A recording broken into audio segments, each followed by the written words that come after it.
우리 더샘물의 모든 친구들 그리고 부모님들 주의 이름으로 환영하며 축복합니다. 이 시간 우리가 하나님께 우리 감사함으로 또 주 안에서의 기쁨을 우리 찬양하며 나아가도록 하겠습니다. 여호와를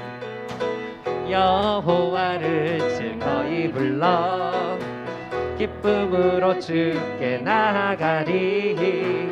여호와 하나님 난 주의 백성 기르시는 양이라. 여호와를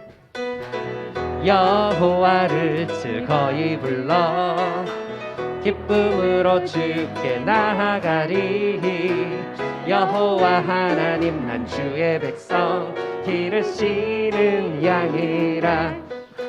감사함으로 주를 높이며 그 문에 들어가서 찬송함으로 그 이름을 송축할지어. 감사함으로 주를 높이며 그 문에 들어가서 찬송함으로 그 이름을 송축할지. 우리 처음부터 다시 한번 고백할까요? 여호와를 즐거이 불러 기쁨으로 주께 나아가리. 여호와 하나님 난 주의 백성 기르시는 양이. 다시 한번 여호와를 즐거이 불러 기쁨으로 주께 나아가리. 여호와 하나님 난 주의 백성 기르시는 양이. 감사함으로 주를 높이며 그 문에 들어가서 찬송함으로 그 이름을 송축할지. 감사함으로 주를 높이며 그 문에 들어가서 찬송함으로 그 이름을 송축할지어다. 아멘.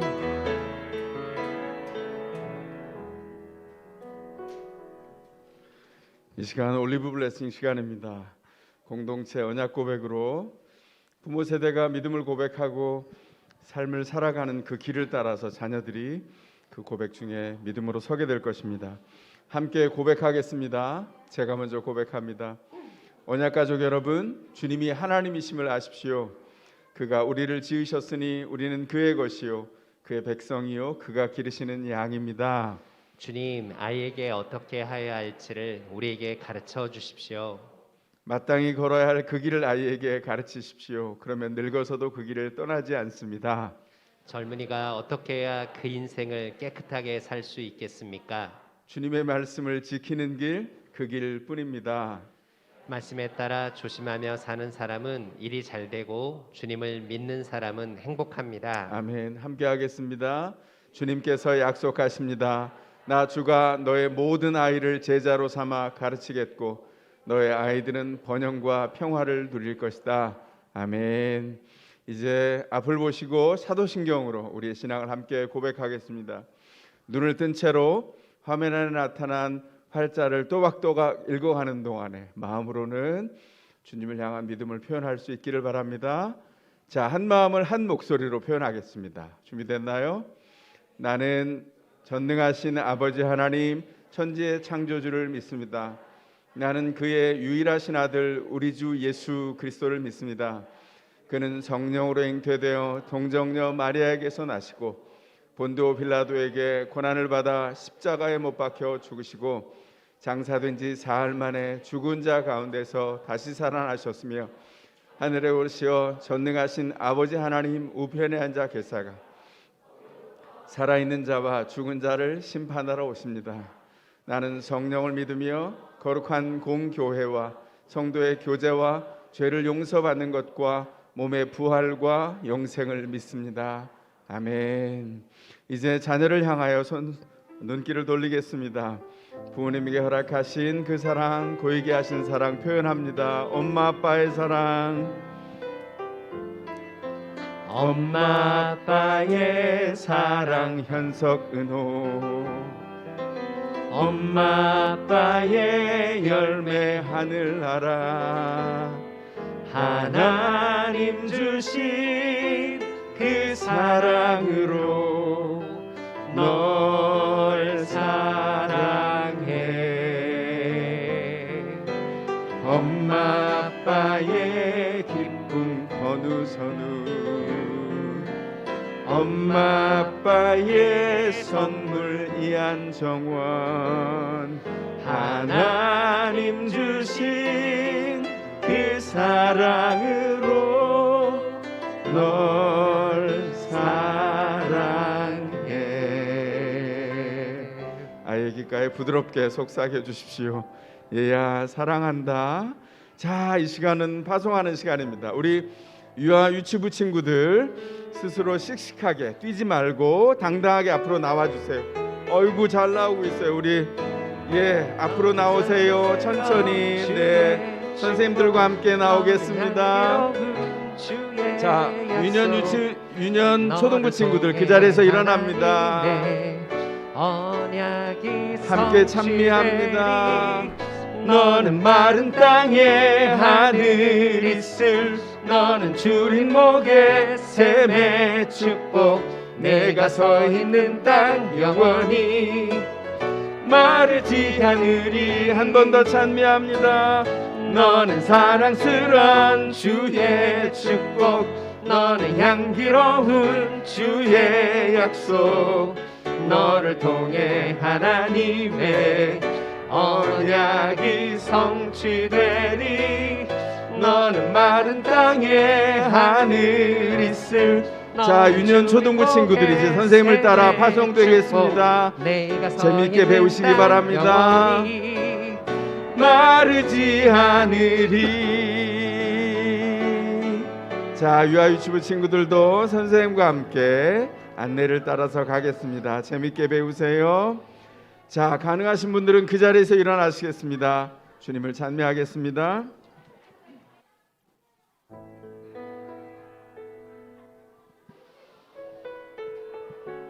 네, 이 시간 우리가 기쁨으로 함께 고백했으면 좋겠습니다. 오직 주님만이 우리의 힘이 되심을 우리가 기쁨으로 찬양하며 나아갑니다.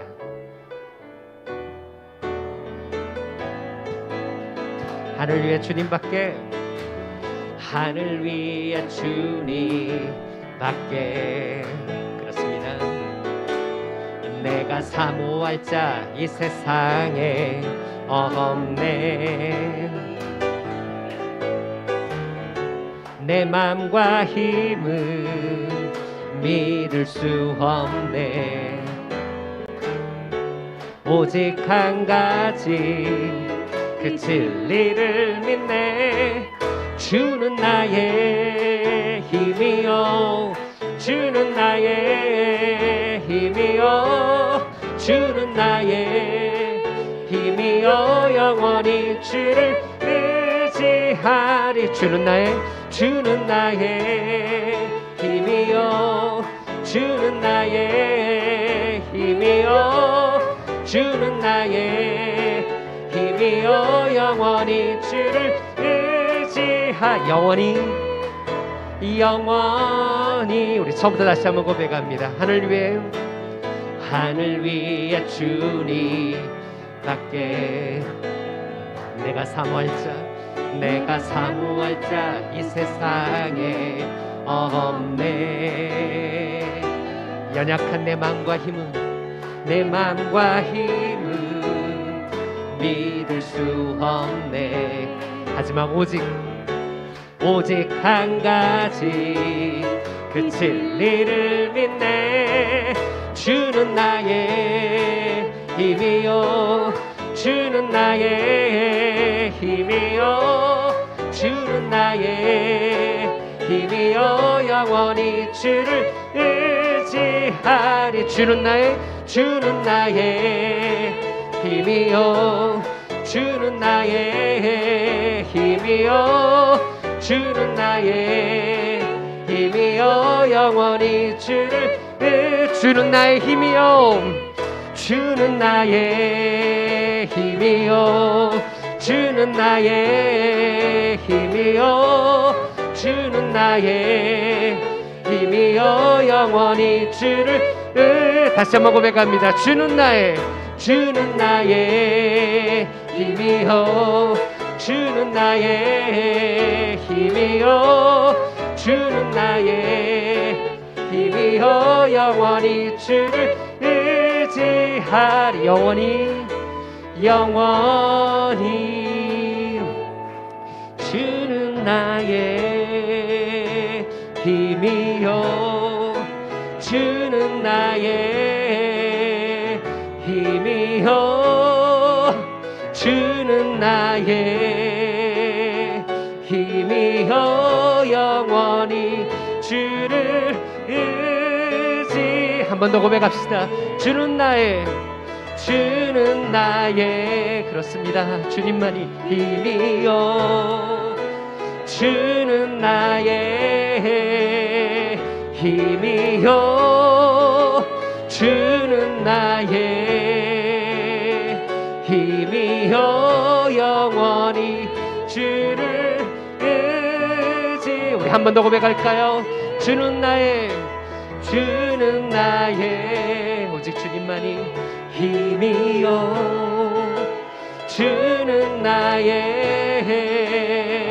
힘이요 주는 나의 힘이요 영원히 주를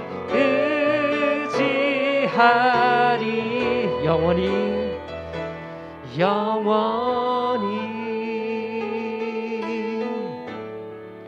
크고 놀라운 사랑 크고 놀라운 사랑 하늘 보좌 버리신 주 그는 실로 왕이셨지만 영광 버리고 이 땅에 오셨네 자기 몸을 비워 종의 모습을 갖추시고 십자가에 달리시어 우리에게 구원을 주셨네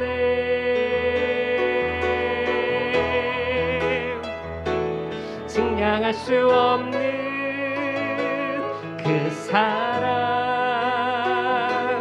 바다보다 더 깊고 하늘보다 더 넓은 그 사랑 어떤 말로도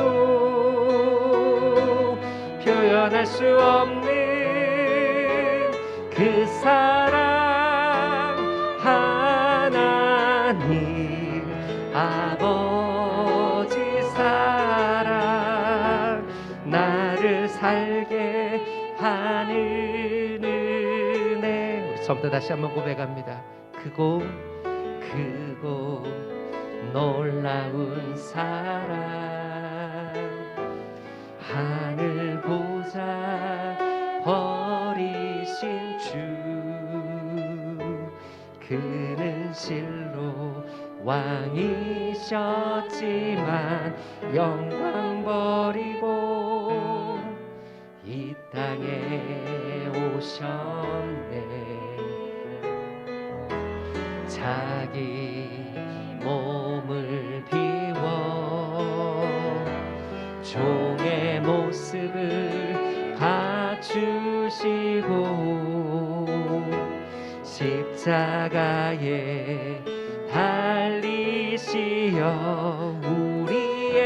우리에게 구원을 주셨네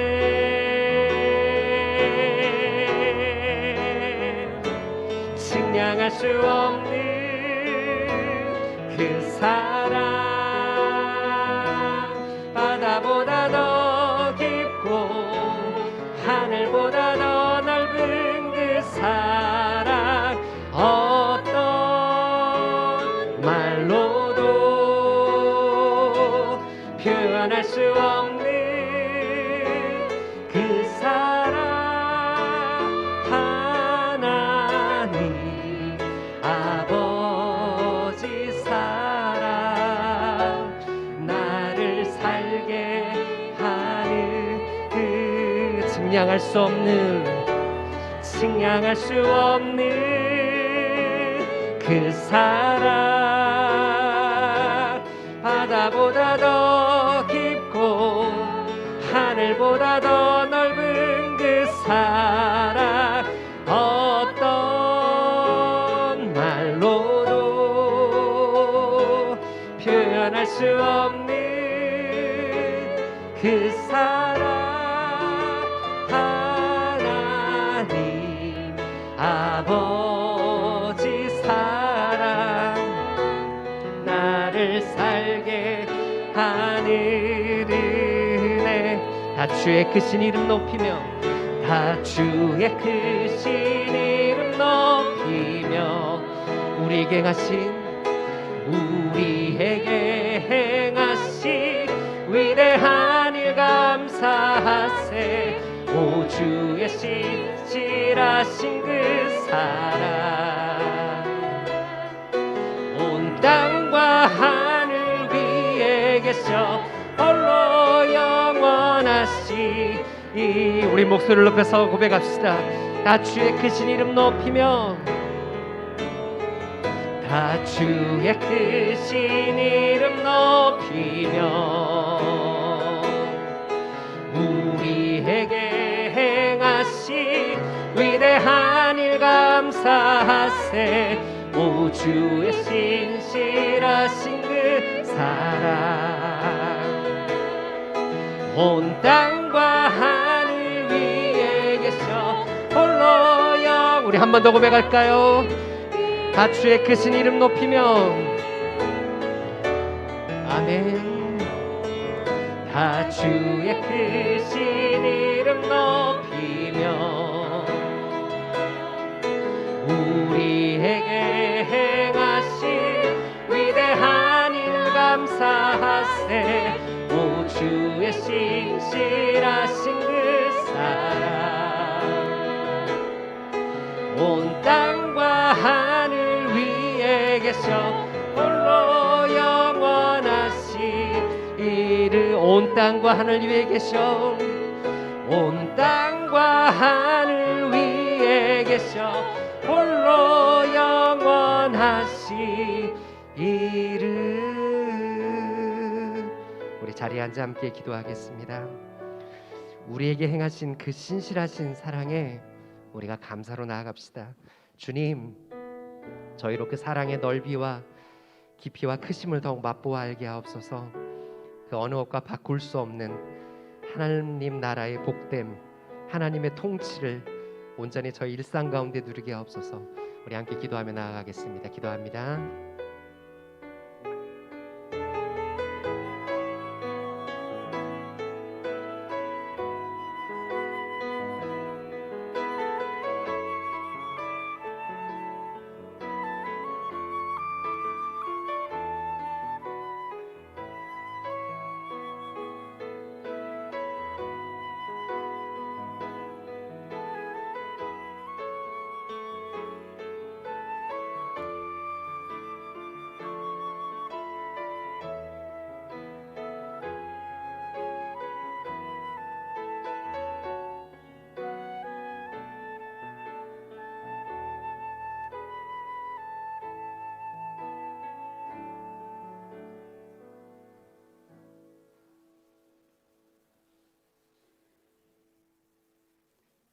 선생님, 율법 가운데 어느 계명이 중요합니까?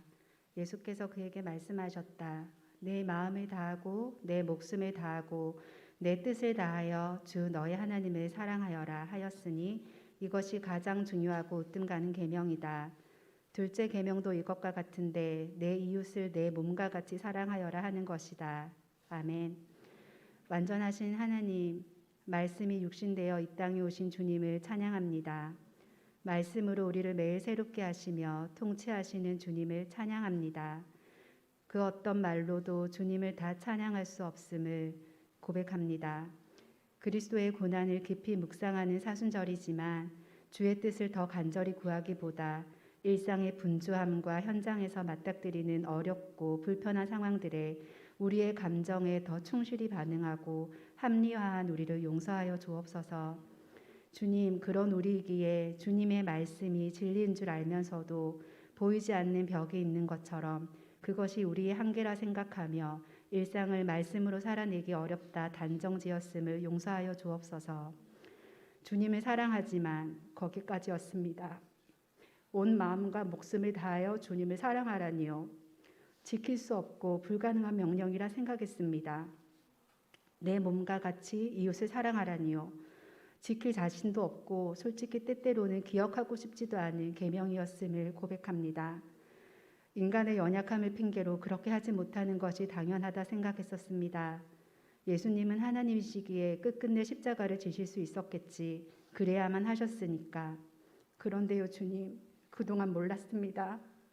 예수님이 우리에게 내가 마음을 다하고 목숨을 다하고 뜻을 다하여 사랑한 것이 너희란다 말씀하고 계시다는 것을요. 내가 하나님이기에 피조물인 너희가 나를 이렇게 사랑해야지 하는 명령이 아니라 주님이 우리에게 어떤 사랑을 보여주시는지 말씀하셨던 것입니다.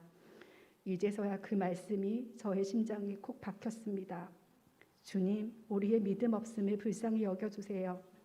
읽어도 보아도 들어도 깨닫지 못하는 우리의 믿음 없음을 불쌍히 여겨주소서. 우리가 영적인 맹인이 되지 않도록 회칠한 무덤이 되지 않도록 하소서. 주의 자녀임을 주님이 기뻐하시는 일을 행함으로 드러내며 살도록 도와주소서. 주님, 더 이상 핑계대지 않겠습니다. 당신이 보이신 그 사랑에 반응하며 사는 성도 되겠습니다. 우리 마음의 고집과 교만함을 버리고 주님의 인도하심에 따라 살게 하소서. 복음을 듣지 못하고 듣고도 거절하는 가족과 이웃을 위해 기도하기를 멈추지 않고 그들이 주의 품으로 돌아오기까지 우리를 축복의 통로로 사용하여 주실 때 우리가 낙심하지 않고 지치지 않도록 붙들어 주소서. 질병과 여러 어려움 가운데 있는 성도들을 기억하시고 치유하시고 함께하여 주심을 모두가 알게 하소서. 삶이 지치고 버거워 은밀한 중에 계시는 하나님께 나아가는 성도들을 만나주시고 힘을 공급하여 주소서. 목장마다 한 몸 되어 내 몸과 같이 서로를 사랑하게 하시어 충만한 은혜와 기쁨이 증거되는 목장 되게 하소서. 4월 11일 더샘물 학교 오픈데이에 아이들이 즐거운 마음으로 배움을 경험하여 기독교 학교의 많은 가정이 동참하게 하시고 더샘물 학교에서 다음 세대를 함께할 교사를 모집합니다. 하나님의 일하심에 기쁨과 사명으로 함께할 교사를 보내주소서. 더샘물 교회의 목사님들과 교육자들에게 하나님의 크신 사랑과 위로하심을 넘치도록 부어주소서. 오늘 말씀 전하시는 목사님을 주의 능력으로 붙들어 주셔서 전하시는 말씀을 통해 성도들이 하나님을 바로 알고 말씀대로 살아가는 도전이 되게 하소서. 복음을 믿고 누리고 전하는 교회로 부르신 예수님 감사합니다. 주님, 그리고 오늘 우리가 함께 한 마음으로 기도할 때 기적을 보여주신 하나님의 이름을 찬양드립니다. 오늘 이 자리에 우리가 사랑하는 한 지체와 함께 예배드릴 수 있는 기쁨을 알게 하여 주셔서 감사합니다. 살아계신 하나님, 우리 주 예수 그리스도의 이름으로 기도드렸습니다. 아멘.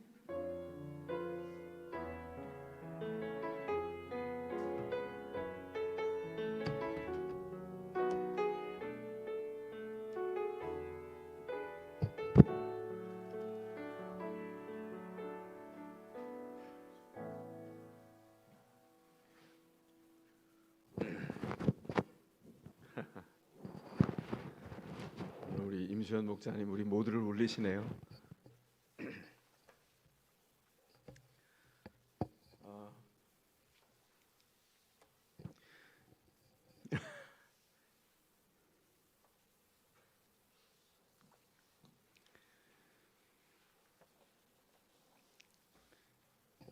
여러분과 함께 한 교회 성도 된 것이 영광이라 생각합니다.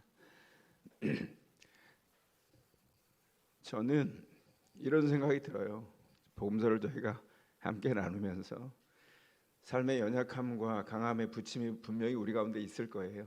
근데 중요한 건 진심입니다.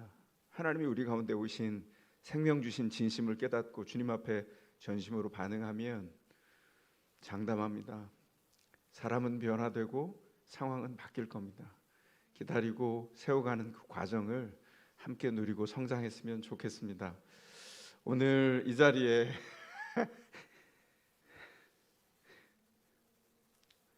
임수현 목사님 책임져. 어떻게 하라는 거야 도대체?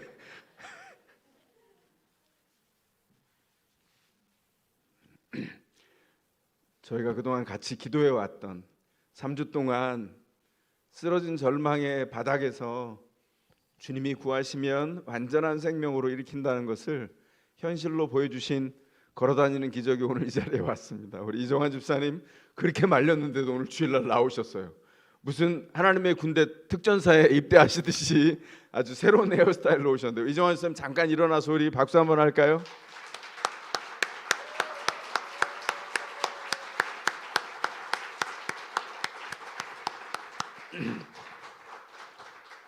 가장 유쾌하게 중보기도 방에서 가장 먼저 일어난 소식을 전할 때 할렐루야 에헤라디아 이렇게 얘기했던, 그래서 저희 교회가 이후에는 할렐루야라고 제가 외치면 여러분이 에헤라디아라고 대답하게 교동문을 만들어준 분이 오늘 임수현 집사님인데 오늘 가장 많이 하나님 앞에 오시고 우리를 주님의 진심 앞으로 안내해 주셔서 너무 감사합니다. 그래도 우리 교동문은 해야죠, 그죠? 제가 할렐루야 그러면 여러분 어떻게 한다? 에헤라디아예요. 몸짓 해주셔야 됩니다. 임수현 집사님, 자 조교 일어나. 조교 일어나. 우리 이거 해야 돼. 자 잘 보시고 똑같이 하셔야 돼요. 자 할렐루야. 자 그럼 저희가 하겠습니다. 준비되셨죠? 할렐루야. 감사합니다. 우리의 믿음이 늘 이렇게 환호성을 치고 기뻐하지는 않아요. 우린 유치원생이 아니거든요. 그러나 슬플 때도 천둥과 벼락이 칠 때도 우린 기뻐할 수 있습니다. 왜냐하면 약속이 우리 안에 있거든요. 그 약속을 의지해서 서로가 어떻게 연결됐는지를 바라보셨으면 좋겠어요. 저는 이정환 집사님 쓰러지신 다음에 기도하면서 그런 생각을 했습니다. 우리가 식구구나. 우리가 영적인 한솥밥을 예수 그리스도를 나누어 먹는 식구구나. 그러면 식구는 또 용서되는 게 있잖아요. 가장 어려운 허물들이 같이 쌓여도 결국 그리스도 안에서 함께 크겠구나. 다양한 성정이 있는 형제들이 있는 것처럼 자매들이 있는 것처럼 그리스도께서 잘하게 하신 은혜가 얼마나 감사한지 모릅니다. 오늘 이것만 얘기해도 다 알 것 같은데, 그러나 하나님께서 우리에게 주신 예배의 몫이 있으니까 함께 보도록 하겠습니다. 오늘 이 증거를 함께 나누어 갖고 또 믿음의 식구가 되게 하신 증거가 우리 가운데 있어서 얼마나 감사한지 주님 경배를 받아 주실 것으로 확신합니다. 코로나 방역 안전 안내 드립니다. 마스크 더워지는데 불편하시죠? 그런데 저희가 이제는 매월 단위로 기준을 정하기로 했는데요. 지난주에 있었던 운영위원회에서 저희가 한 달 동안은 현행 마스크 착용 기준을 유지하기로 했어요. 왜냐하면 어린 자녀들이 저희 교회에 많고 그리고 더샘물학교 학생들이 함께 자라고 있어서 기준을 좀 연동해서 갔으면 좋겠다. 그 대신 저희가 기준이 바뀔 때는 가차없이 바꿀 겁니다. 그래서 3월 지금부터 4월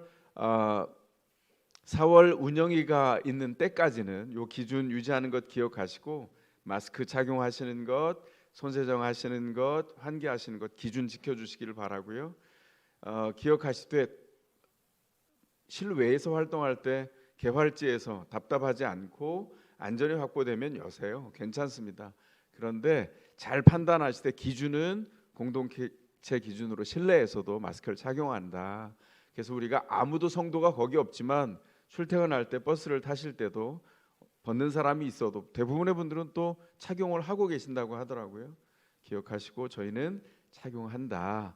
그래서 3월 한 달 4월 운영이 직전까지 동일한 기준으로 운영되는 것 기억해 주시기 바랍니다. 사순절 프레어나인 안내드립니다. 6주 차입니다.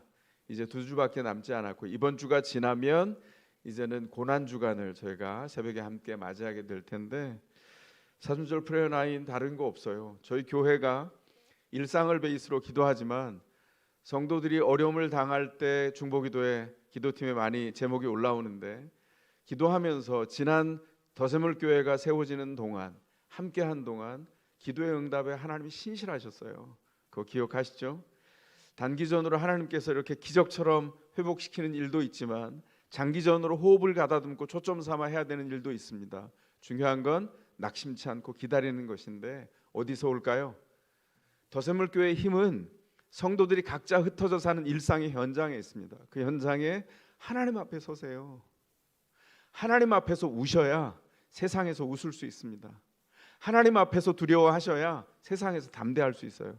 여러분 기억하시고, 프레어 나인 일상의 현장에서 매일 한 방울 같은 물을 하나님 앞에 받아 누리는 일인데, 그 일이 자녀들에게는 폭포수가 될 거예요. 기억하시고, 사순절 프레어 나인을 통해서 아이와 함께 떨어져 있는 가족들은 온라인으로 하세요. 저도 제 두 딸 주말 오늘 지나면 바로 서울 가서 서울 오피스텔에서 지냅니다. 어떻게 할까요? 저녁마다 온라인으로 하죠. 저희는 어떻게 하냐면 이빨 빠지듯이 강의를 하거나 저녁 때 집사람 제가 주거니 받거니 하거든요. 그럴 때는 딸들이 괴롭혀요. 오늘은 어떻게 되나요? 이렇게. 더 바쁘려면 더 바쁘지 않겠습니까? 이 시간들을 하나님 앞에서 가족이 믿음의 공동체가 되는 시간이다, 분주함을 핑계대지 마시고 우선순위를 기도해 두셔서 함께 만들어 가시는 복이 있기를 바랍니다. 고난주간 일상 새벽 기도회 성금요일 성찬 예배 예고드립니다. 다음 주일이 지난 월요일부터 목요일까지 새벽 5시 반에 이 자리에서 일상 새벽 기도를 드립니다. 일상의 현장이 다 다르지만 함께 나와서 기도하면서 주의 말씀을 통해서 지난 사순절 계속되었던 하나님이 우리를 훈련시킨 것들을 마지막 한 주 기억하고 기도하고 정리하는 시간을 갖고요. 그리고 다음 주일이 지난 그 다음 금요일 4월 7일 금요일 저녁 8시에는 성금요일 성찬 예배를 드립니다. 지난 3년 동안 성금요일 예배라고 했어요. 성찬이란 말이 빠졌습니다. 왜냐하면 코로나 때문에 성찬을 못했거든요. 이제 성금요일 예배 때 저희가 그리스도를 통해서 우리에게 주신 그 언약을 확인하는 성찬 예배로 주님 앞에서 모일 겁니다. 시간을 안배해 주시고 준비해 주시기를 부탁드리겠습니다. 예배 전후에 성도들이 함께 교제할 수 있는 공간을 두 군데 마련했습니다. 좋은 소식이죠. 교회와 교육관인데요. 교회 더 위로 방, 교회의 맨 끝에 있는 더 위로 방은 사실은 원래 교제를 위한 공간인데요. 앞에 커피 머신 하나를 뒀고요. 옆에 사인보드 있습니다. 커피 내리시면서 옆에 사인보드 읽으시고 준칙을 따라 행해 주시되 커피나 차를 받으셔서 공간에 들어가셔서 함께 교제하실 수 있습니다. 뭐 어떤 교제든지 가능한데요. 오전 9시 20분부터 2시 10분까지 개방됩니다. 그리고 교육관 4층 카페테리아가 이제 개방됩니다. 학교를 사용하는 것 때문에 지난 3년 동안은 우리 부모님들이 1층에서 올라가지를 못했어요. 우리 성도들이 주일학교 아이들 빼놓고 선생님들 빼놓고 이제는 개방해서 4층에서 쓸 수 있게 되었습니다. 9시 20분부터 2시 10분 동일한 시간에 그 카페테리아 문을 열고 들어가면 왼편에 커피 머신이 있습니다. 거기 옆에도 사인보드가 있거든요. 거긴 바닥에도 있습니다. 살펴보시고 준칙 따라주시면 되고 시간 동일하다는 것 기억하시고요. 이후에는 주일에 오실 때 예배 전후에서 함께 교제할 수 있다는 것 기억하시고 이용해 주시기를 바랍니다. 더세물학교 교사채용 공고 드립니다. 기도해 주시고요. 분야는 과학, 사회, 체육 분야의 시간 강사신데 4월 24일까지 원서를 받습니다. 기도해 주시고 필요한 분들은 격려해 주시기를 부탁드리겠습니다. 운영위 결정사항 살펴주시되 더하여서 한 항목이 새로운 좀 논의가 필요하게 됐습니다. 그래서 오늘 예배 마치고 오후 2시에 그러니까 저희가 지난 3년 동안 코로나 때문에 운영위가 다양하게 모이는 방법들이 있었어요. 온라인으로 모이고 더 긴급한 건 톡으로 나눴거든요. 이건 더 긴급한 거라 톡으로 나누겠습니다. 그래서 예배 끝난 후에 2시가 되었을 때 운영위 카톡방에 긴급 안건이 올라올 겁니다. 안건은 하나예요. 다른 게 아니라 야외 예배와 그리고 체육대회에 관한 새로운 변화 그리고 새로운 결정이 필요하게 생겼습니다. 어제 이 준비위원회 위원장님과 위원들 8분이 함께 현장에 가셔서 실사하시고 현장에 필요한 것들을 모시고 논의하셨는데 전원이 한 마음으로 좀 새로운 결정을 하는 게 맞겠다 이런 생각을 나눠주셔서 그래서 오늘 오후 2시에 운영위에 올라오는 카톡방에 올라오는 그 안건 살펴보시고요. 거기에 응답을 해주시되 질문이 있으시면 그 자리에서 해주시면 위원장님이나 우리 유기남 전사님이 답해 주실 거고 의견을 다 수렴해서 오늘 중으로 결정해서 이후의 과정들을 행로를 결정하도록 하겠습니다. 기억하시기 바라고 운영위원님들 오후 2시 카톡방 열어놓으시고 적극적으로 참여해 주시고 응답해 주시기 바랍니다. 이제 하나님의 말씀을 받겠습니다. 가능하신 분들은 자리에서 일어나 주시기 바랍니다. 오늘 하나님이 우리에게 주시는 말씀은 신약 마태복음 13장 45절과 46절의 말씀입니다. 이제 스크린을 보시며 함께 응답해 주시기 바랍니다. 다 함께 하나님의 말씀을 귀 기울여 들으시기 바랍니다. 하나님, 우리가 듣겠습니다. 또 하늘나라는 좋은 진주를 구하는 상인과 같다. 그가 값진 진주 하나를 발견하면 가서 가진 것을 다 팔아서 그것을 산다. 이것은 하나님의 말씀입니다. 아멘. 아멘. 하나님 감사합니다. 우리가 받겠습니다. 이제 자리에 앉으시겠습니다. 이제 말씀 나누기 전에 한 번 더 기도하겠습니다. 사랑의 주님, 저희에게 하나님 나라의 권세와 그 기쁜 소식이 생생하게 우리 안에 와 있는 현실임을 확인시켜 주셔서 감사합니다. 이제 그 현실을 날마다 우리의 일상에서 누리고 주님을 따라가기까지 제자로 무장하고 서기를 소원합니다. 온 성도들 주님의 은혜 가운데 붙들어 주셔서 어떤 상황 안에 거하든 그리스도께서 우리 가운데 주신 가장 중요한 상황 예수 그리스도의 임재 안에 걸어가도록 역사하여 주시옵소서. 예배를 통하여 예배에 참여하는 온 성도들의 그 생애와 인생을 통하여 영광 받으시기를 간절히 소원하옵고 예수 그리스도의 이름으로 기도하옵나이다. 아멘. 오늘 저희가 계속해서 하나님 나라 비유로 함께하고 있는데 오늘 비유는 2절에 나타난 진주 같은 나라의 비유예요. 사실은 다른 이름으로 별명 붙여져서 이 비유에 이름이 붙어 있는데 지난주에 보물 같은 나라, 이번 주에 진주 같은 나라. 왜 이렇게 바꿨을까요? 약간 다르게 봐야 새롭게 보이기 때문입니다. 오늘 비유에 등장하는 사람 누굴까요? 좋은 진주를 찾아다니고 있는 도매상인입니다. 이 사람은 이 도시와 저 도시를 정말 대담하게 다니면서 하나만을 위해서 추구하고 있어요. 뭐죠? 좋은 진주. 그 진주를 구하는 일에 모든 방법과 에너지와 수단을 동원해서 모든 장터와 항구를 샅샅이 뒤졌습니다. 요즘은 안 그럴까요? 요즘도 그렇습니다. 전 세계 어딘가에 이런 비슷한 유형의 사람들과 그런 목적들이 있을 텐데 제가 경험했던 영국의 런던에는요. 자꾸 웨스트본 파크가 자꾸 나오네요. 제가 그 역을 통해서 항상 가서 웨스트본 파크 근처에 포토벨로 마켓이라는 데가 있어요. 포토벨로 마켓은 그냥 우리로 하면 그냥 전통시장 같은 곳입니다. 그래서 평소에는 야채도 팔고 고기도 팔고 물건도 파는 그런 시장이에요. 그런데 주말이 되면 금요일이 되면 금토주일은 완전히 다른 곳으로 변모합니다. 그 안에 발 디디고 설 수 없을 만큼 사람들이 왕래하는데요. 왜 그럴까요? 거기 전 세계적으로 유명한 골통품 시장이 서요. 사람들 얼굴을 안 봅니다. 그 많은 사람들이 상점에 들어가서 물건들을 보느라고 정신이 없어요. 낮인데 눈에 불을 켜는 것 같아요. 밤에 못 봤는데 아마 어둠이 차도 눈에서 안광이 나와서 아마 찾지 않을까 싶을 만큼 사람들이 혈안이 돼서 찾고 있습니다. 뭘 찾을까요?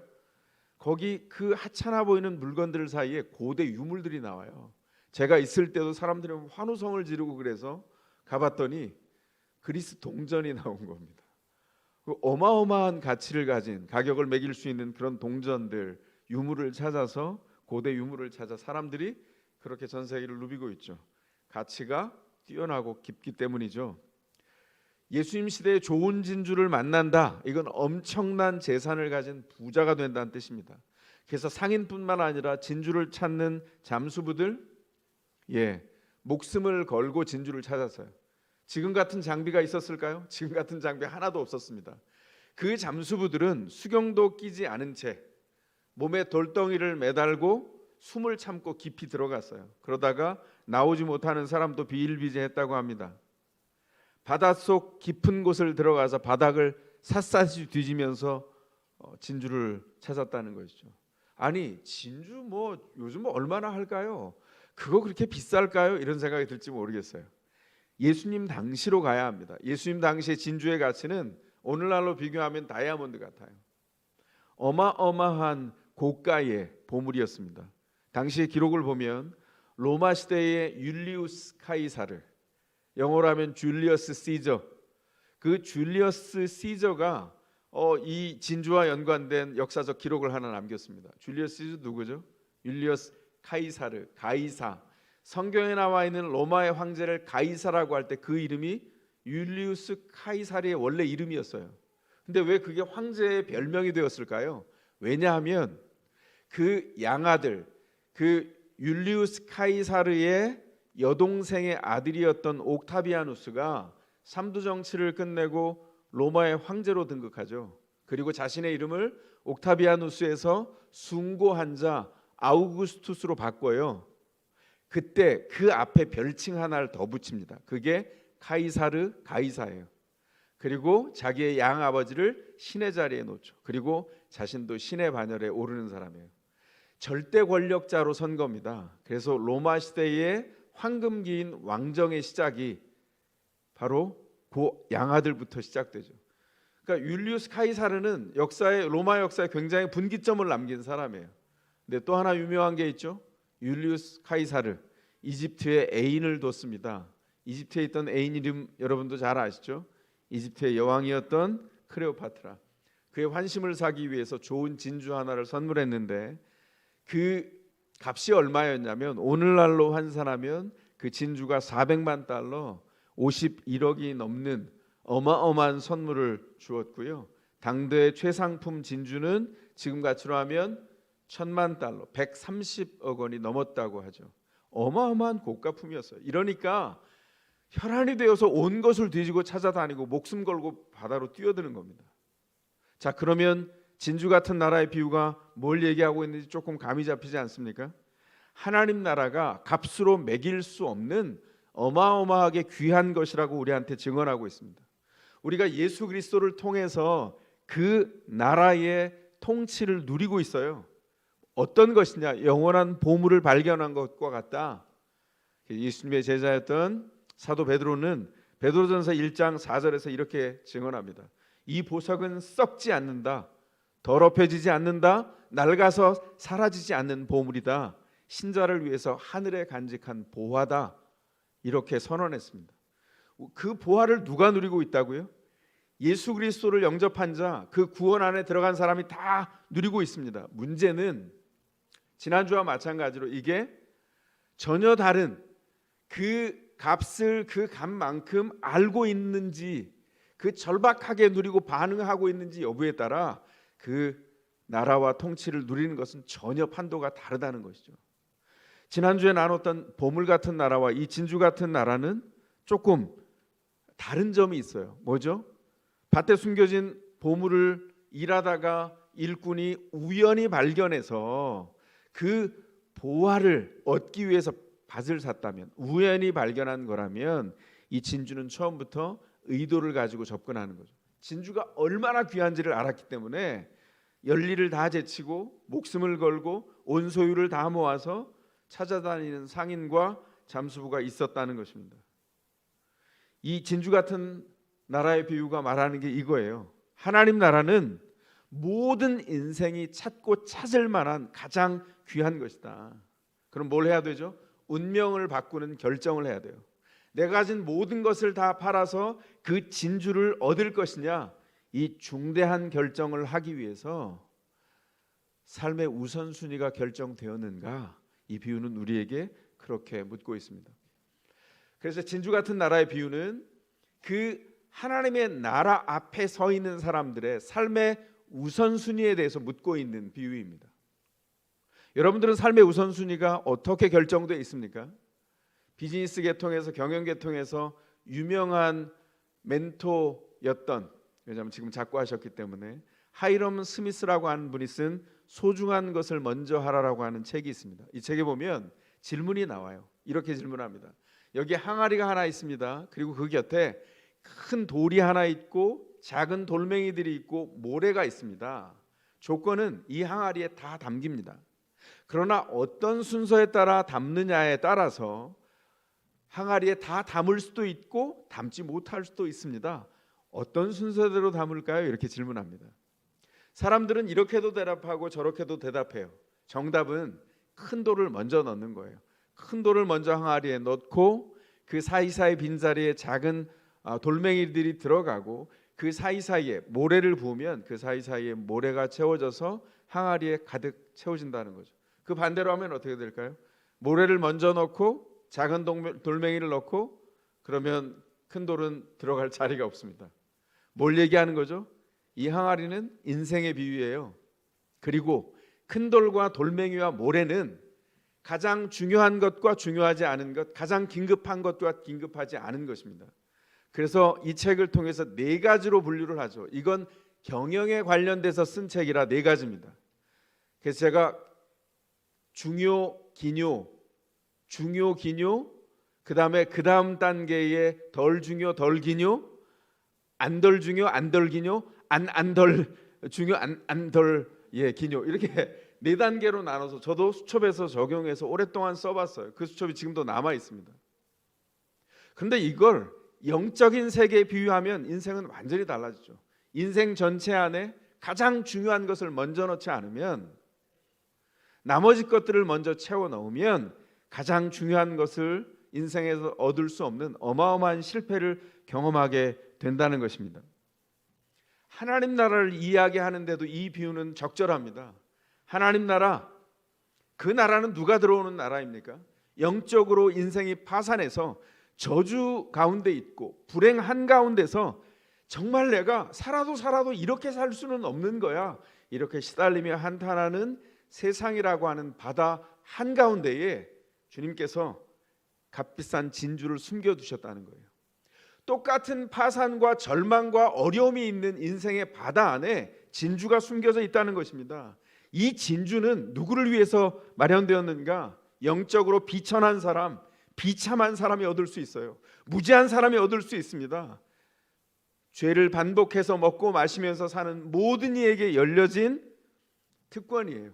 그들이 진주를 찾아서 영원한 부요를 누리게 된다는 것이죠. 이 보화 안에 뭐가 담겼죠? 이 보화 안에는 구원이 담겨 있습니다. 우리 손으로 할 수 없는 구원, 그리고 용서가 담겨 있어요.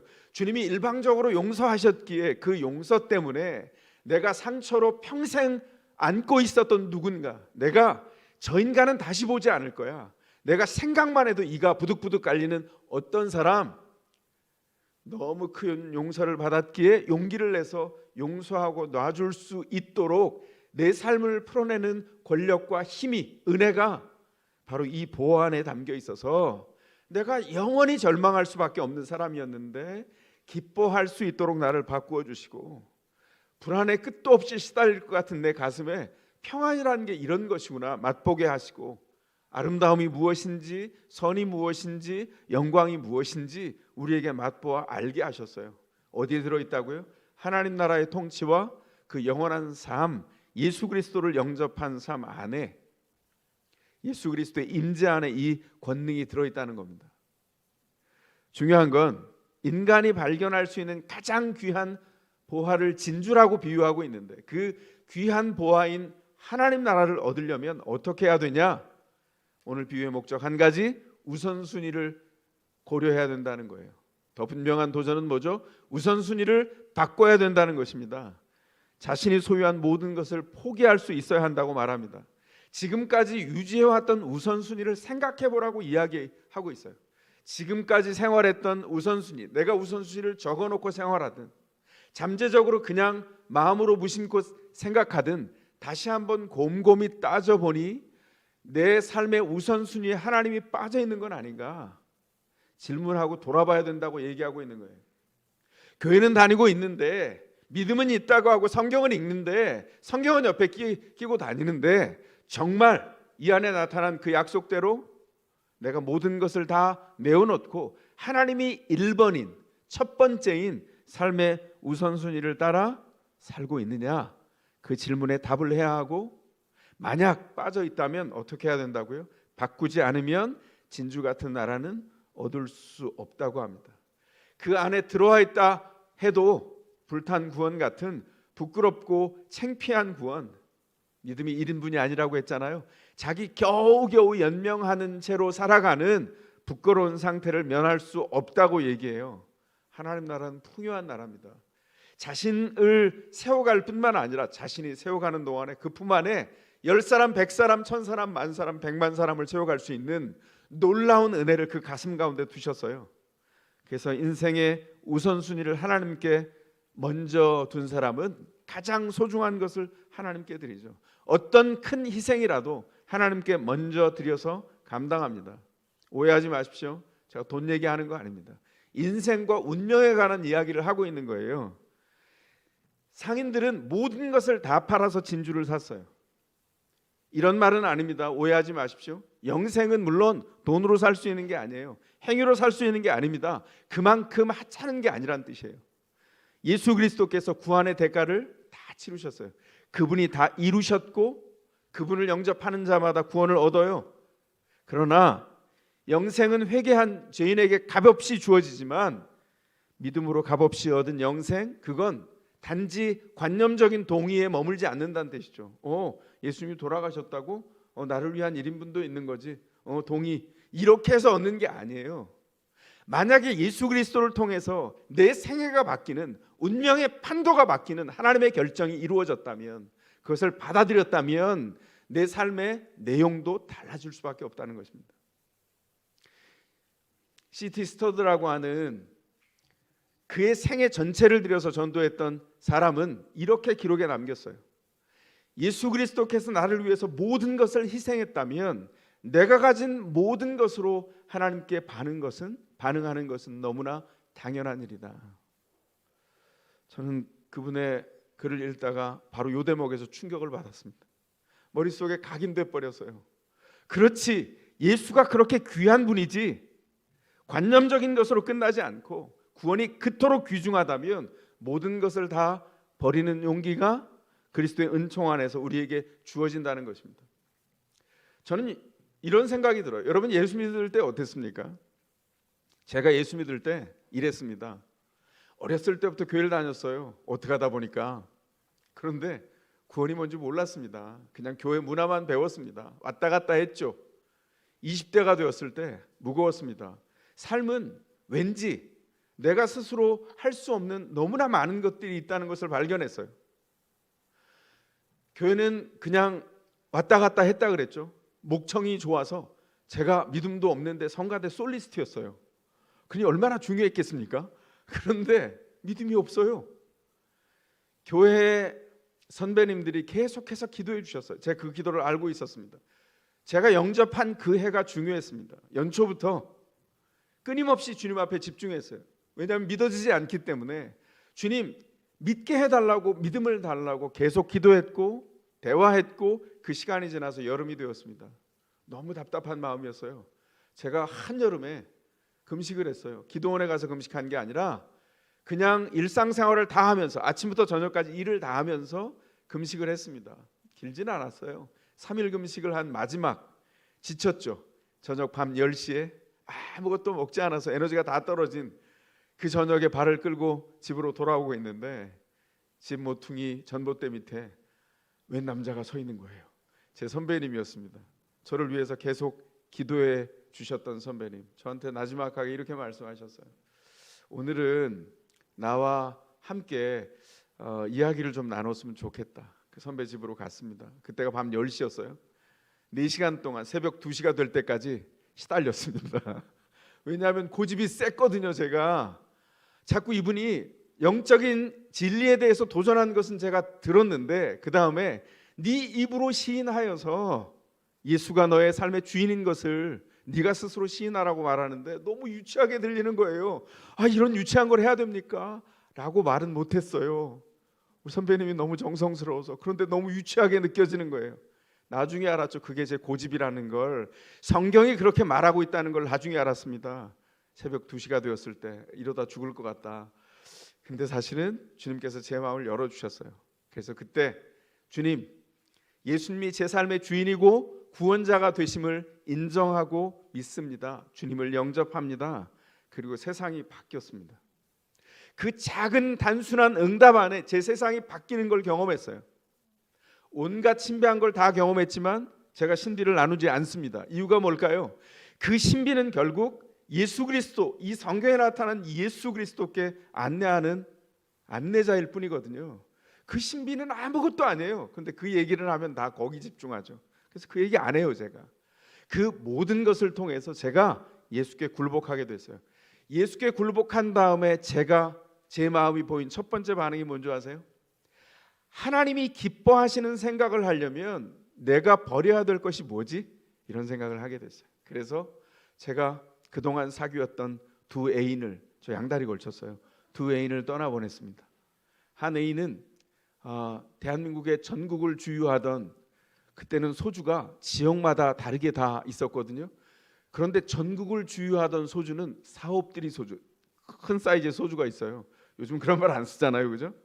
경월 소주, 강원도에서 태어나 전국을 주유하던 그 경월 씨 떠나보냈고요. 빠이빠이. 그리고 제가 아주 진한 향이 나는 담배를 폈어요. 청자라고. 그 청자 씨도 눈물 없이 떠나보냈습니다. 왜냐하면 한순간이라도 담배는 상념을 잡고 이렇게 태어나게 해서 내가 내 생각에 한순간이라도 주님께 붙어있는 생각을 하고 싶은 열망이 강렬했어요. 술, 담배를 끊었습니다. 한 번에 끊어질까요? 의지가 필요하죠. 그러나 의지보단 은혜였어요. 8월에 그렇게 영접했는데 11월에 전도하겠다고 했다가 술 때문에 실패한 경험도 있었습니다. 왜냐하면 친구가 술을 안 마시면 자기는 얘기를 안 하겠다며, 나쁜 놈, 이 배신자, 같이 먹더니 3개월 만에 이렇게 변해서 나를 이렇게 더 비참하게 만들다니. 그래서 제가 앉아서 그러면 빈잔만 받아놓게 그랬더니 빈잔은 3년 재수 없다면서 잔을 채우라고 저한테 자꾸 강권을 해서, 그러면 잔만 채우는 거야. 채웠더니 잔을 채웠는데 그거 한 잔을 나 때문에 못 먹냐고, 난 이렇게 힘든데. 그래서 그 한 잔을 제가, 단계가 이렇더라고요. 마셨다가 제 안에 다른 인격들이 사는 걸 알았어요. 술이 목구멍으로 넘어가는데 목구멍 이곳저곳에 반갑습니다 주인님, 오랜만입니다, 환영합니다 이렇게 넘어가는데 그다음부터는 술이 달더라고요. 3개월 만에 습관은 빠지지 않나 봐요. 그래서 그날 어떻게 됐을까요? 저는 잘 안 취했거든요.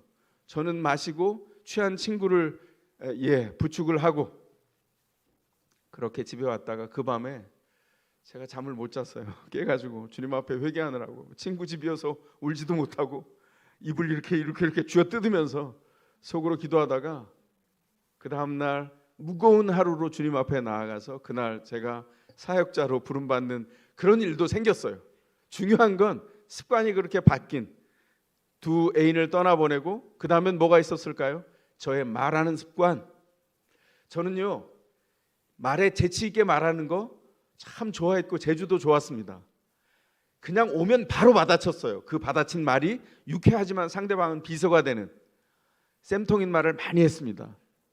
근데 제가 제일 먼저 회개한 거예요. 주님 앞에 제가 입에 이렇게 튀어나가려 그럴 때 이빨을 다물게 하시고 나오지 않게 하시고 마음속에서 없애주세요. 그걸 수도 없이 반복해서 기도했어요. 하나님 그 습관을 바꾸셨습니다. 지금도 가끔 이렇게 옛 모습으로 이렇게 나오려고 할 때 참아내지만, 그러나 옛날보다 훨씬 더 분명하게 제 인격 안에 들어와 있는 것 같습니다. 주님이 주인이 되셔서 내가 버릴 것들은 한두 가지가 아니죠. 그러나 바꾸어졌을 때 제 삶의 판도는 완전히 바뀌어졌습니다. 이것을 믿음이라고 해요. 웨스트민스터 소요리 문답 86문답은 이렇게 말합니다. 참된 믿음은 예수를 영접하고 복음을 통해서 우리에게 제시된 그리스도만을 의지하는 것입니다. 확실하게 얘기하죠. 이걸 간단히 정리하면 뭐죠?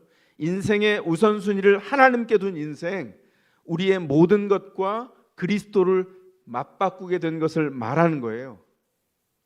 믿음은 피상적인 것, 겉핥기로 믿는 것을 전혀 용납하지 않습니다. 예수님 당대에도 그랬어요. 예수님이 어떻게 하셨죠? 그냥 겉모습만 보여서 사람들 눈치 보고 인기 끌려고 하나님 앞에 나와서, 주님 앞에 나와서 헌신을 가장한 사람들 마음이 없는 것 아시고 돌려보냈죠. 부자 청년 근심하며 왜 돌아갔습니까? 그가 자신이 가진 소유를 팔아서 가난한 사람들에게 나눠주려 할 때 그는 근심하며 돌아갔어요. 이 청년 잠깐만 반만 하지, 이렇게 안 하셨어요. 떠나가는 그 등 뒤에서 시선을 거두셔서 제자들에게 말씀하셨죠. 부자가 천국에 들어가는 것은 마치 낙타가 바늘길을 통과하는 것만큼 어려운 것이다, 이렇게 말씀하셨어요. 뭘 말씀하신 거죠? 하나님 나라가 얼마나 귀한지를 안다면 반응은 판도가 달라지는 겁니다. 마태복음 16장 24절에서 주님 이렇게 말씀합니다. 제자들에게 말씀하셨다. 누구든지 나를 따라오려거든 자기를 부인하고 자기 십자가를 지고 나를 따르라. 그리스도께 우선순위를 두고 포기할 것이 무엇이든 기꺼이 포기해내는 사람이 주를 따르는 사람입니다. 그렇지 않다면 주님께 합당하지 않다고 말해요. 성경 참 애누리 없죠. 그런데 여기에 생명과 죽음 사이에 우리의 운명의 판도를 바꾸는 갈림길이 있다는 것을 기억해야 됩니다. 말씀드린 대로 주님은 겉핥기 믿음 인정하지 않아요. 삶의 우선순위 1번이 예수인 사람, 그 사람은 삶을 통해서 예수를 증거합니다. 삶, 표정, 태도, 몸짓, 말, 그리고 헌신하는 섬김까지 우선순위 1번이 예수라면 그 삶이 예수를 증거하게 돼요. 이게 참된 믿음과 겉핥기 믿음을 구별하는 기준입니다. 하나님 나라의 통치를 사는 증거는 어떻게 드러날까요? 그 사람은 인생을 통해서 사람을 품습니다. 사람을 낳습니다. 배우자와 함께 생활하는데 하나님 그러세요. 네 배우자 네 장난감 아니다. 함부로 말하지 마. 그럼 어떻게 해야 되죠? 입을 닫아야죠. 어떻게 말해야 되는데요? 저도 입이 있는데, 주님 창조한 입이 있는데 말을 안 하고 살 수는 없고 어떻게 말합니까? 소금 치듯 생명 있게 말해. 그게 뭔데요? 아내의 입장에서 생각해봐. 위로하는 말이 뭔지, 격려하는 말이 뭔지, 생명으로 돋우는 말이 뭔지 생각해봐. 네, 그럼 그렇게 말해야죠. 어떻게 하라냐고요? 묻지 마세요. 더 이상 묻지 마세요. 저는요, 결혼한 다음에 우리 인생의 선배들처럼 아내를 주머니에 넣고 다닐 줄 알았어요. 완전 교만한 거죠. 성경은 가차없이 잘라냅니다. 너 이 교만한 놈, 잘못된 생각을 끊어내야지. 그 수많은 과정을 통해서 성경을 통하여 변화되어 왔어요. 그러면 어떻게 되죠? 배우자가 배우자를 낳습니다. 남편도 낳고 아내도 낳죠. 격려하고 세워갑니다. 생명이 자랍니다. 자녀들이 거기서 성장해요. 예수께 안내하는 일이 계속 나타나죠. 그 중에 하나만 예를 들어볼까요? 자녀 양육 어떻게 해야 될까요? 자녀 그러면 다 어떻게 해야 되지? 어떻게 해야 되지? 이런 생각이 듭니다. 본질 육아라고 하는 책을 쓴 저자 진아영 씨가 이렇게 말합니다. 대부분의 부모가 사랑과 희생으로 아이를 키우는데 아이가 스스로 미래를 준비하도록 양육 태도를 바꿔야 한다. 더 애써 키우는 게 아니라 덜 애쓰는 게 답이다. 다시 말할게요. 더 애써 키우는 게 아니라 덜 애쓰는 게 답이다. 이렇게 말해서 너무나 명쾌한 문장입니다.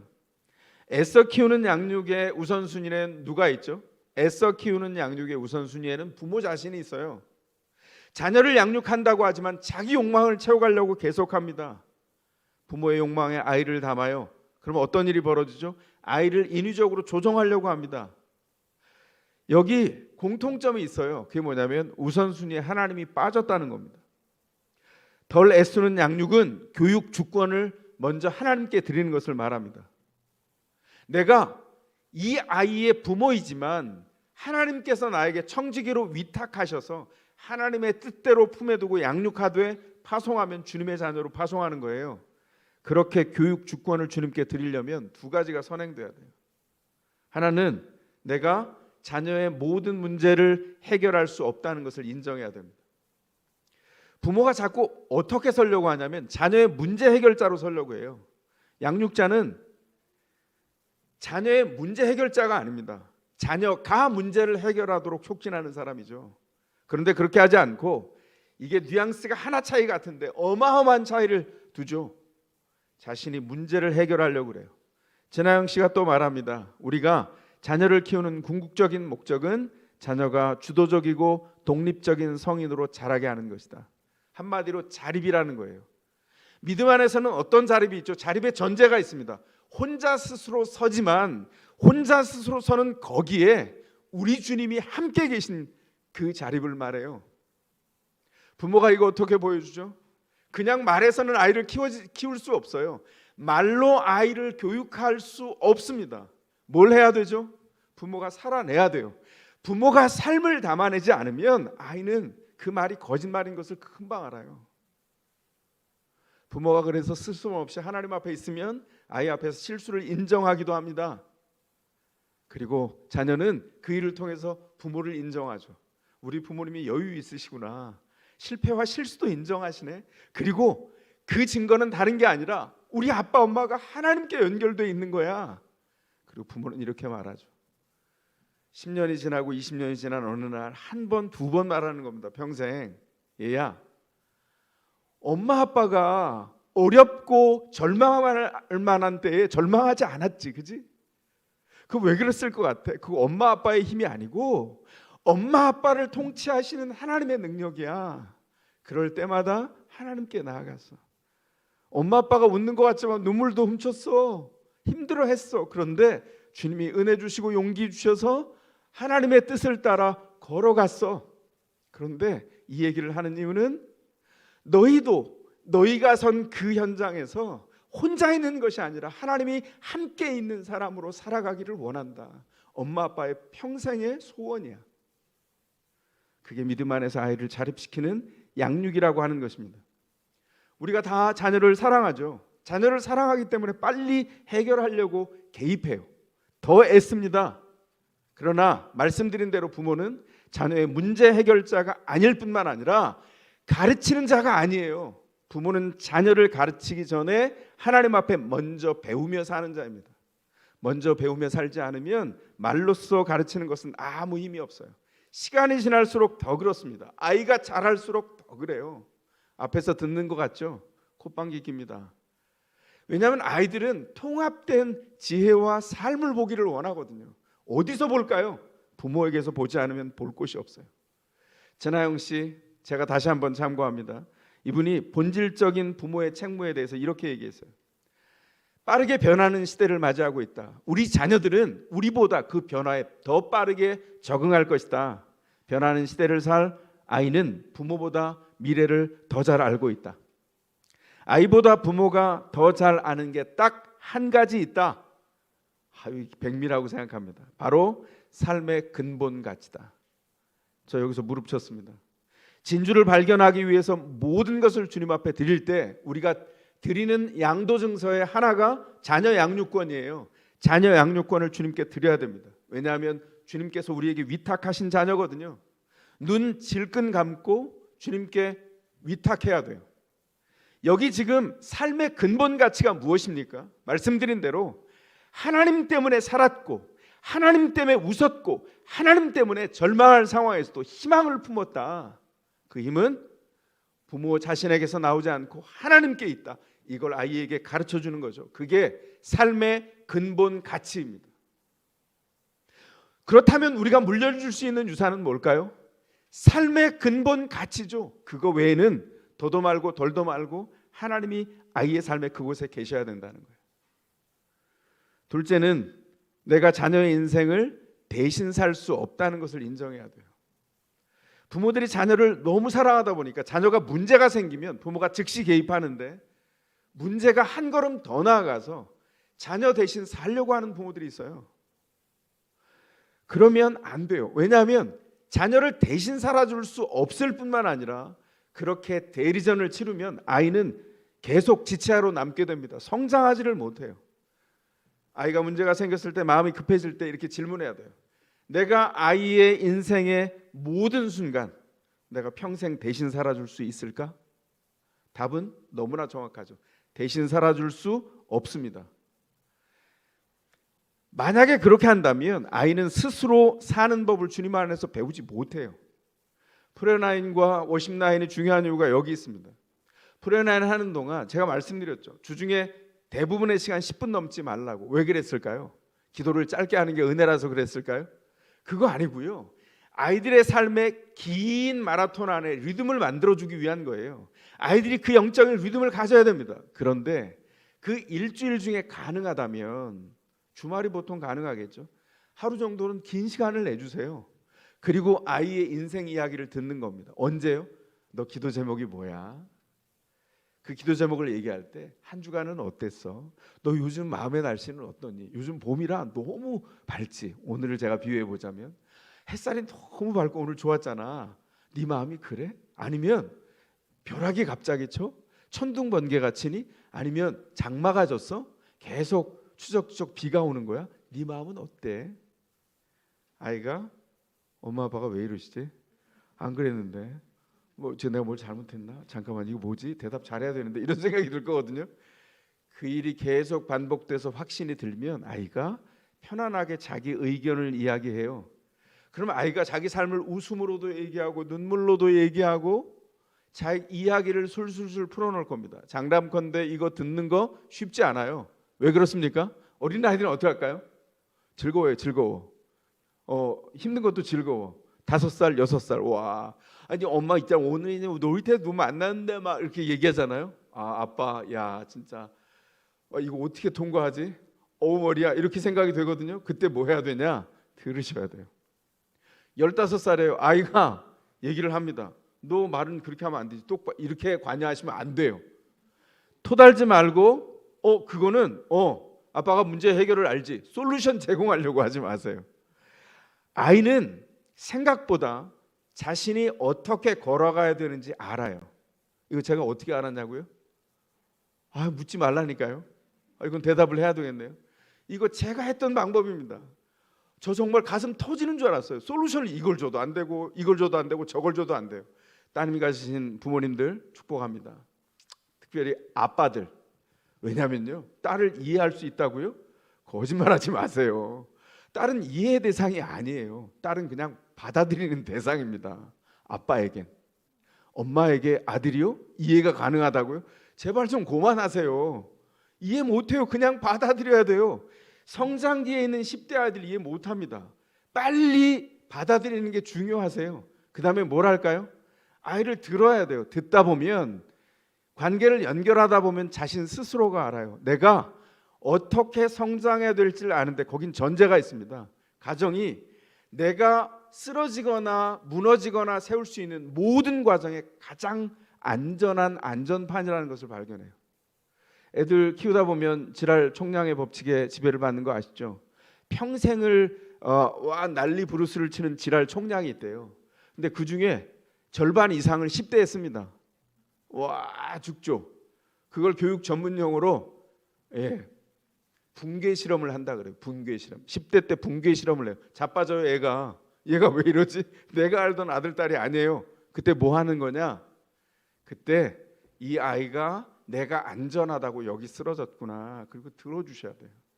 그 과정 안에 들어주시는데, 아까 말씀드린 대로 솔루션 제공하지 마시고 듣다가 잘 살아왔구나, 잘못 살았네, 여태까지 들은 얘기에 제 점수는요, 이런 점수 매기지 마세요.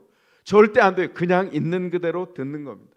인생을 그냥 들어주면 자기 인생이 부모님의 들어주는 그 이야기 안에 반사가 되어서 어디에 서 있고 어디에 가야 되는지를 알게 되죠. 애들 인생 얇을 것 같으세요? 깊습니다. 애들 굉장히 깊은 인생 살아요. 5살, 5년 산 인생도 할 말 진짜 많아요. 15년 산 인생은 어떨까요? 할 말 무지하게 많겠죠.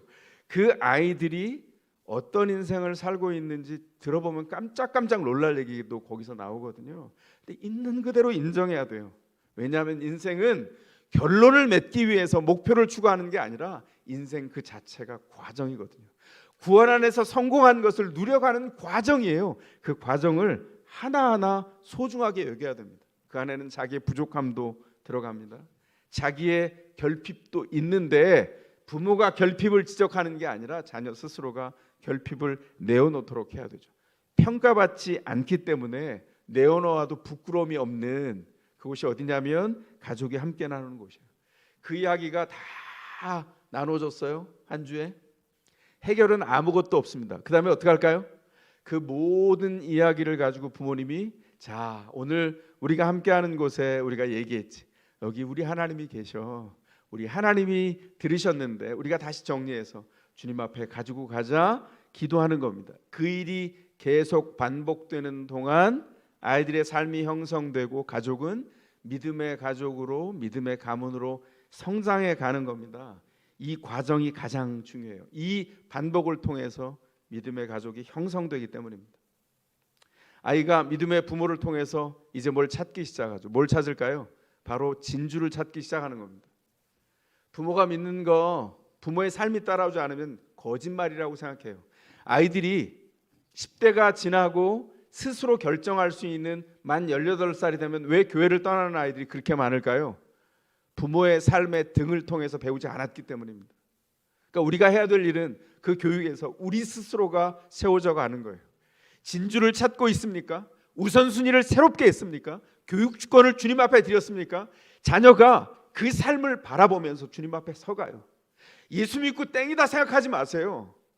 그것처럼 헛된 게 없습니다. 예수를 믿은 그 모든 과정이 주님 앞에서 분투였고 그 분투한 모든 순간과 나날들이 주님 앞에 아름다운 나날들이에요. 그 안에 뭘 채웠기에? 성취하는 걸 손에 잡은 게 없는데요. 왜 여러분이 손에 잡으려고 하세요? 주님께서 그 관계 안에 넣어주시는데, 자녀 안에 새롭게 하시는데, 내가 생명을 붙들고 가야 아이들도 생명을 따라 부모님이 붙든 그 진주를 따라 서기 시작하죠. 와, 엄마 아빠가 붙잡은 그 진주 나도 갖고 싶어요. 진주 찾는 부모의 믿음의 매력을 느꼈거든요. 그거 하시기 바랍니다. 주님이 우리에게 주신 거예요. 우리가 찾고 있던 하나님 나라, 그 진주 같은 나라 우리 가운데 임했습니다. 우리 가운데 임합니다. 우리가 할 일이 뭘까요? 그 나라를 누리기 위해서 우리의 생각을 바꾸는 겁니다. 그 나라를 누리기 위해서 우리의 행동을 바꾸는 거예요. 무슨 일을 하든 예수가 먼저, 무슨 행동을 하든 예수가 먼저. 주님의 나라가 우리 안에 있어서 나의 경험과 실력과 직관을 뛰어넘어서 우리가 가진 것을 다 팔아서 주님 앞에 드려서 진주를 사는 상인과 같이 주님께서 새롭게 구성해 주시는 삶으로 나아가는 것, 그게 우리가 해야 될 몫입니다. 그렇다면 부모된 그리고 그 진주를 먼저 찾은 우리 각자 한 사람 한 사람이 그 내면이 어둠에서 기쁨으로 바뀌어져 가는 것을 보게 됩니다. 관계도 마찬가지입니다. 직장도 마찬가지입니다. 거기서 시작하는 거예요. 주님의 나라와 통치 안에서 운명과 판도를 바꾸는 그 나라, 불안과 절망과 그 문제가 상상할 수 없는 기쁨으로 바꾸게 하시는 그 예수님의 통치가 있는 그 나라를 하루하루 순간순간 과정을 채워서 주님 앞에 살아가는 것, 그게 우리에게 주어진 분깃입니다. 그거 살아가고 계십니까? 그 살아갈 결심이 여러분 안에 있습니까? 주님이 주신 것입니다. 그 은총 안에서 그의 나라를 누리시기를 주의 이름으로 축원합니다. 가능하신 분들 그 자리에서 일어나시겠습니다. 주님을 찬미하겠습니다. 그 나라에 살기를 원합니다. 진주 같은 나라, 그 통치와 열매 누리도록 인도해 주셔서 주님 앞에 기도를 담아 찬미합니다. 나를 보내사 서게 하신 곳, 가장 귀한 곳이 바로 이곳이라. 내게 주신 곳 광야와 같아도 믿음과 소망 가지고 최선을 다하리. 나의 작은 삶 주께 드릴 때 나의 삶을 통해 주 영광 받으리. 내게 맡기신 가장 귀한 이혼 감사와 순종으로 오늘을 살리라. 나의 일상을 통해 하나님께 영광을, 나의 일상을 통해 생명의 복음을 맡기신 이곳 나를 부르신 곳에 하나님의 나라가 이루어지길 원합니다. 나의 일상을 통해 하나님께 영광을 나의 일상을 통해 생명의 복음을 내게 맡기신 이곳 나를 부르신 곳에 하나님의 나라가 이루어지길 원합니다. 그 손을 담아 기도하며 나아가겠습니다. 이 시간 성도들이 드린 헌금의 봉헌 기도와 축도를 이어갑니다. 사랑의 아버지 하나님, 주님이 우리의 모든 것입니다. 우리가 상상할 수 있는 모든 값진 것을 뛰어넘은 가장 값진 진주 같은 나라를 우리 가운데 선물하시고 그 통치를 누리라고 하신 주님, 그 통치를 누리기까지 우리의 상황을 주님 앞에 드리기를 소원합니다. 우리가 붙잡았던 불안, 우리가 붙잡았던 그 집착, 우리가 붙잡았던 우리가 하려고 했던 성취의 욕망들 다 주님의 십자가 앞에 내려놓습니다. 주님의 통치로 주님을 먼저 두며 주님의 생각을 담아내며 관계와 내면과 자녀 양육과 주께서 허락하신 직장과 모든 관계 안에 이웃 안에 주님이여 주님의 일하심이 드러나기까지 주님이 역사하여 주시옵소서. 아버지 하나님, 우리에게 주신 것 다 주께서 공급해 주신 것임을 다시 한번 돌아보며 기억합니다. 주님, 어려운 상황 속에서 재정적인 어려움과 시험에 직면했다면 주께서 긍휼히 여기사 그 마음과 빈손을 드린 그 마음과 인생도 받아주셔서 풍성하게 주의 공급을 누리게 도와주시고 주님 앞에 수입의 일부를 떼어드리며 주님 앞에 헌금하며 주일헌금과 11조와 감사헌금과 목적헌금과 비전으로 헌금으로 드린 그 모든 손길과 그 작은 헌신이 담겨진 마음들이 함께 모여서 하나님 나라의 귀한 생명사역으로 쓰이도록 주님 친히 인도하시고 함께하여 주시옵소서.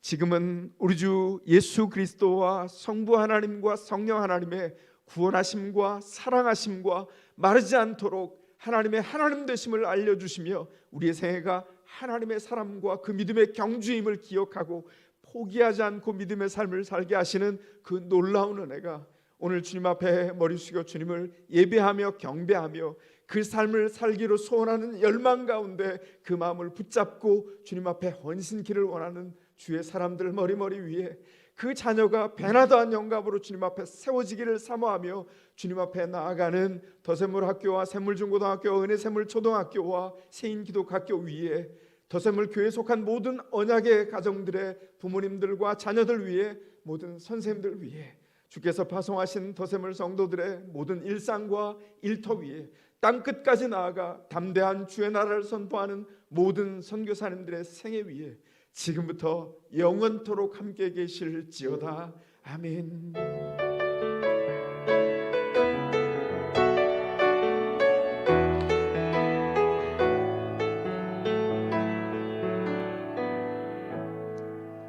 예배 마쳤습니다. 자리에 앉으시겠습니다.